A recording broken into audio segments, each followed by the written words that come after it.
Hi guys, my name is Kathy and I'm going to tell you what I did to study, prep, and pass the NASM CPT V7 exam this month. First of all, disclaimer, I'm not a personal trainer yet, but I do have some background and hands-on experience through a local community college here in Texas. I've dropped it in the notes there, so if you're interested and you're in the San Antonio area, check it out. It's a great program. However, when you go into the NASM prep, although the foundation of the course that I attended was based on NASM, you actually need to study the book, the textbook, understand the concepts in order to go into the test confident, knowing that you're going to pass the first time. So first thing you need to do is set some time aside for the NASM exam. Don't try to do it in 3 days. Heck, don't even try to do it in a month. I would give yourself a couple of months, 2 at the least, 3 at the most, in order to study for the NASM exam. First thing, my recommendation is you need prep. Don't just get the book and start reading it. You need to get that mindset. You need to dedicate a notebook. Grab a spiral notebook. You'll need pens, you'll need some tabs, and I'll show you my notebook here in a minute. You'll also need highlighters, and then of course you're going to need some note cards. So what I recommend is you set about 45 minutes to an hour each day reading the NASM textbook.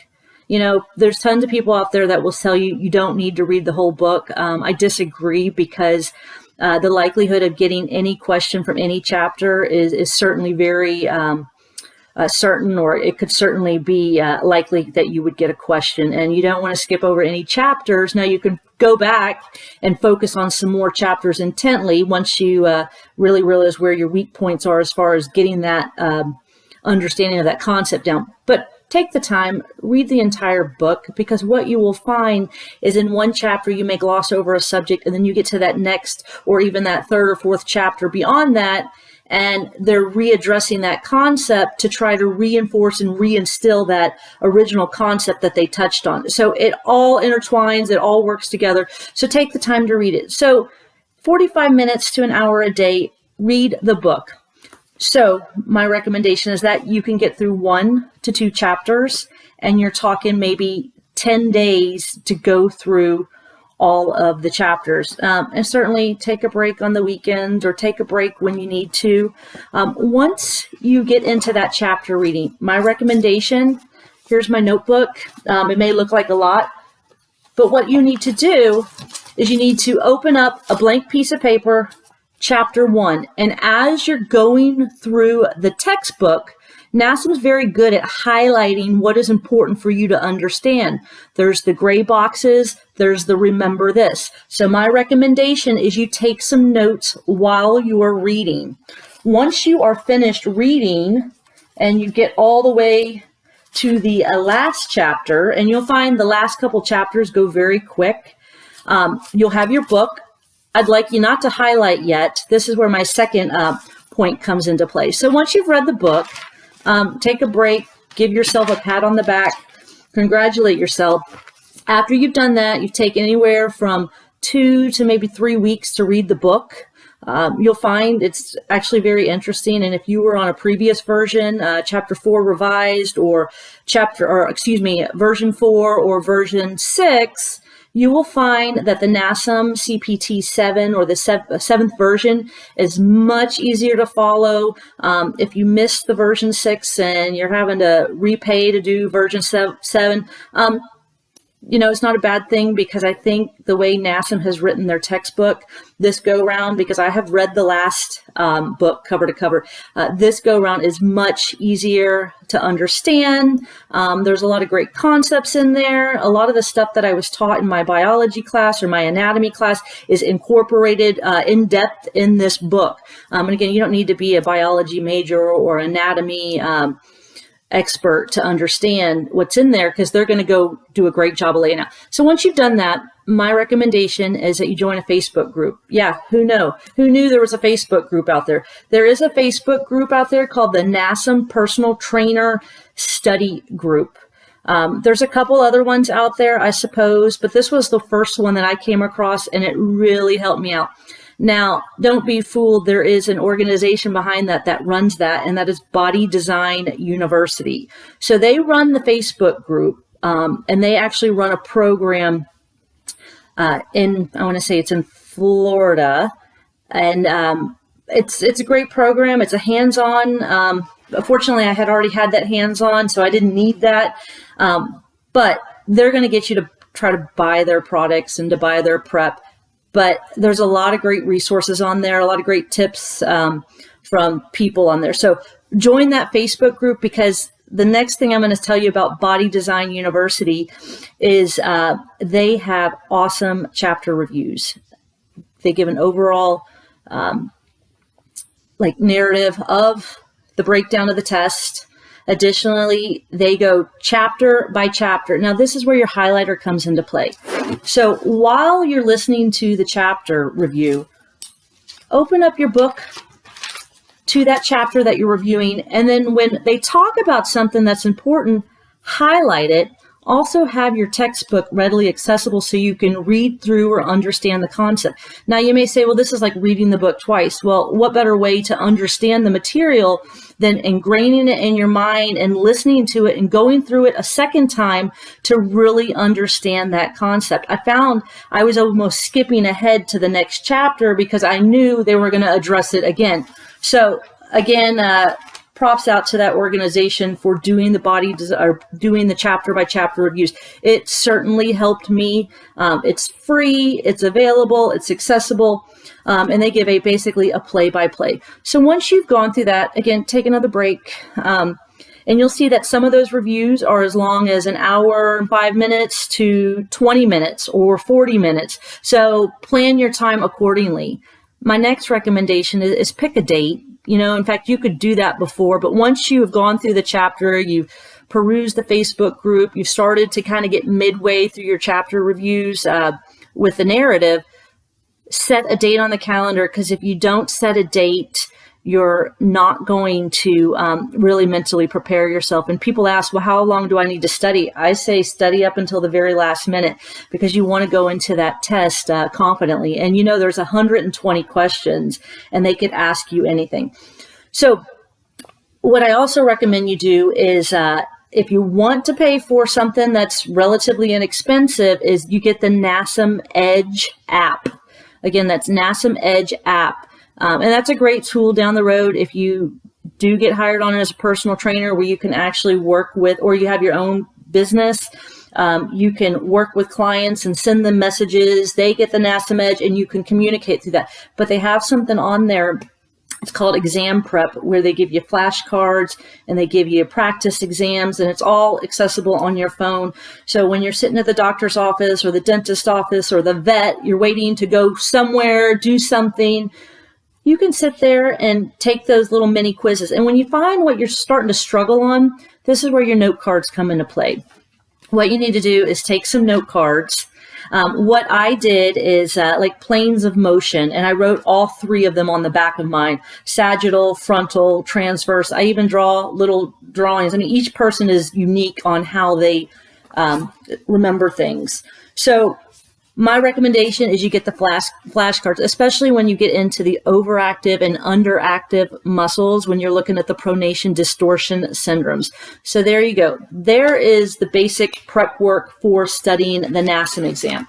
What I am going to tell you immediately after taking the at-home proctored exam, I wrote down notes as what I could recollect as far as what they specifically asked me. Now, I couldn't remember everything, but generality, I've got that down. And so this is where you want to write this down and remember these things. So what did they ask me? That's the big question. So at the 9-minute and 30-second mark, I'm about to tell you.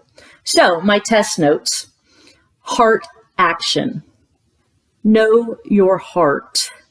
You need to know venules versus capillaries. You also need to know the chambers of the heart. You need to know where the oxygenated blood is stored. and the deoxygenated blood leaves the heart. So study that, draw it out, really understand it. There were a lot of questions for me on the functionality and heart action. Blood pressure readings.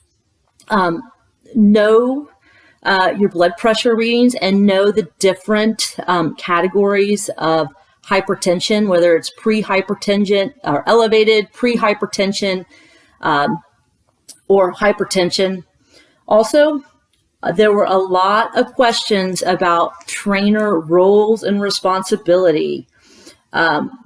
They wanted to know the difference between open-ended and closed-end. They'd give you a scenario. Sally is a trainer, and she asked her client, what do they do for physical fitness? Is that open-ended or closed-ended?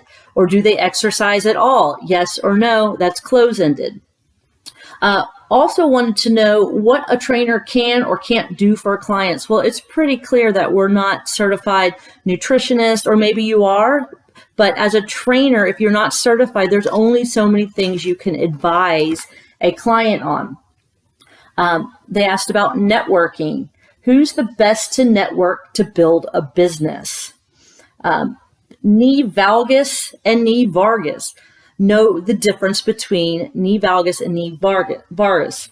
Also, when it comes to shorten and lengthen muscles, know which muscles you need to stretch.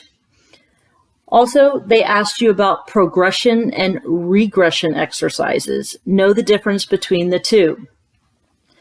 Also, you have to give an example of regression and progression. So they give you a list of, somebody's doing this exercise. What is the next regression exercise? Also, workouts. When it comes to workouts, know the difference between linear and horizontal workouts.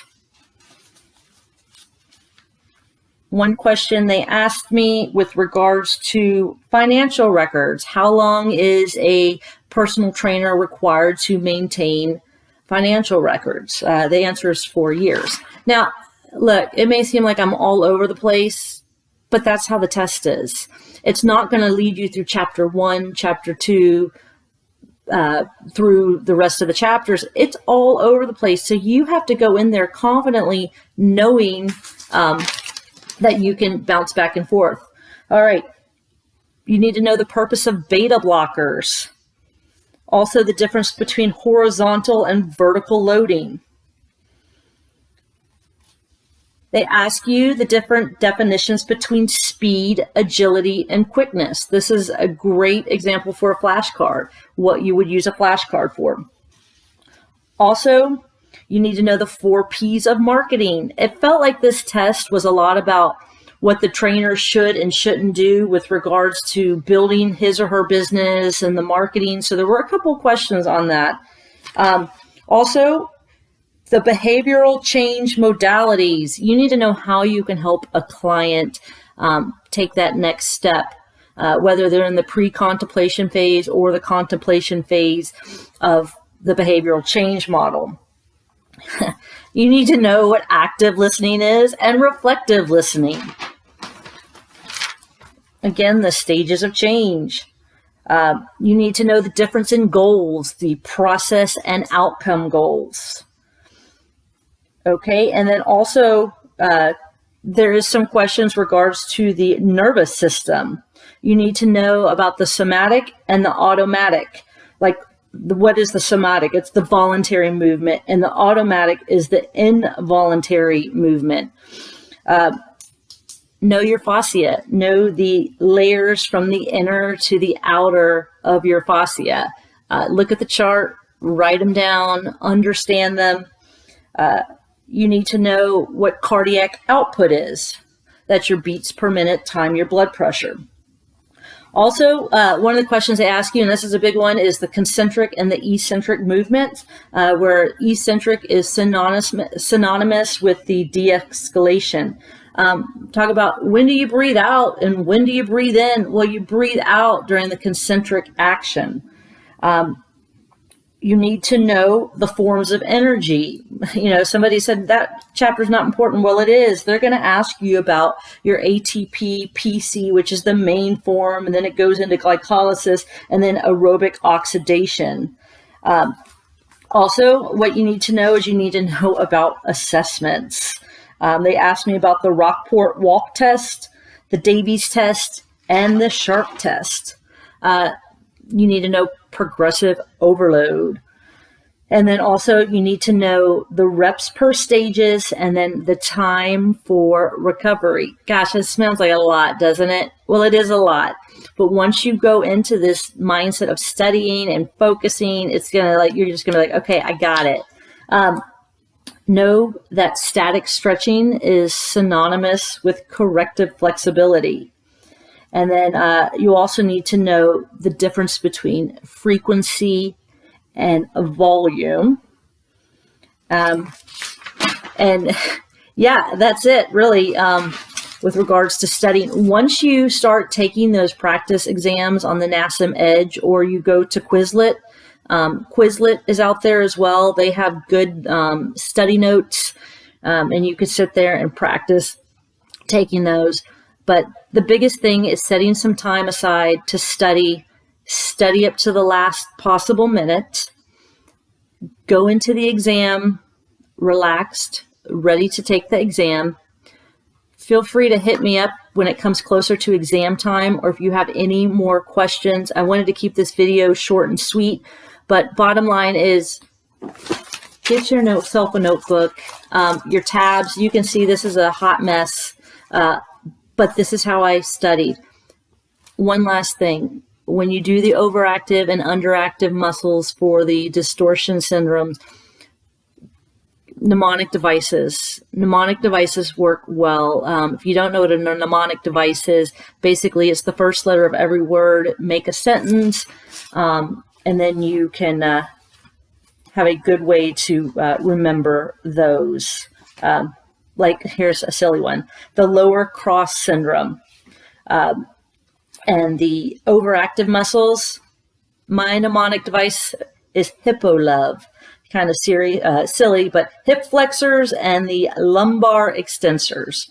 And then for the lower cross syndrome, the underactive, hug a giraffe. Your hamstrings, your gluteus medius, gluteus maximus, and your abdominals. If you want to know all of my mnemonic devices, feel free to hit me up. Send me a note in the comment. I'll feel free to share those with you because they're certainly silly, and anybody can make them up. But I wish you the best of luck. You got this. Be confident going into the exam. Take the time to study, read the chapter, do the review, and you do what's best for you. And one other little advice that I did is I would take my note cards and I would tape them up on my mirror in my bathroom. So when I was getting ready for the day or brushing my teeth at night, I could sit there and remember them. And you know what? Enlisted the help of your family, your spouse, your kids, your friends. They certainly want you to succeed as well. And I know my family was certainly happy after I passed. So anyway, I'll see you guys out there in the training world. Thanks. Bye.